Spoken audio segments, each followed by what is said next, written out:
افطار کے بعد نماز مغرب ادا کر کے سب گھر والے چاند دیکھنے کے لیے چھت پر چلے گئے۔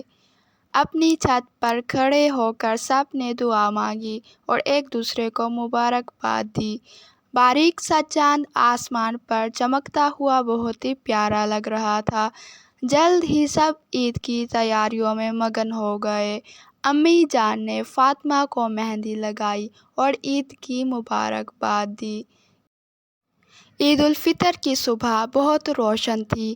عید کے روز بچوں اور بڑوں نے نہا دھو کر نئے اور پیارے پیارے کپڑے پہنے اور خوشبو لگائی اور سیویاں کھا کر عید کی نماز ادا کرنے کے لیے عیدگاہ چلے گئے۔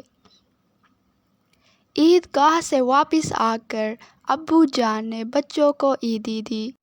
ابو جان نے دوپہر کے کھانے پر آس پاس رہنے والے چند ضرورت مند لوگوں کو گھر پر بلایا۔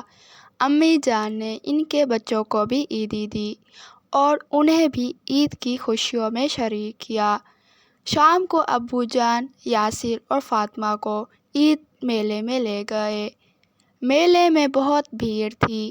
ایک طرف کھانے پینے اور کھلونوں کی دکانیں تھیں، دوسری طرف مختلف جھولے لگے ہوئے تھے اور مداری کرتب دکھا رہے تھے۔ یاسر اور فاطمہ نے جھولے لیے۔ واپسی پر ابو جان نے بچوں کو آئس کریم کھلائی۔ فاطمہ کو گڑیا اور یاسر کو ہوائی جہاز لے کر دیا۔ یاسر اور فاطمہ نے ابو جان کا شکریہ ادا کیا۔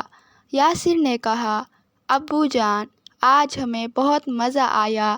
ابو جان نے بتایا کہ عید کے معنی ہی خوشی، مسرت اور لوٹ کر آنے والے دن کے ہیں۔ عید الفطر اللہ تعالیٰ کی طرف سے مسلمانوں کے لیے رمضان شریف کے روزے رکھنے کا انعام ہے۔ بے اختیار ہو کر فاطمہ کے منہ سے بے ساختہ نکلا، پیارے اللہ تعالیٰ، اتنے سارے انعام دینے پر آپ کا بہت شکریہ۔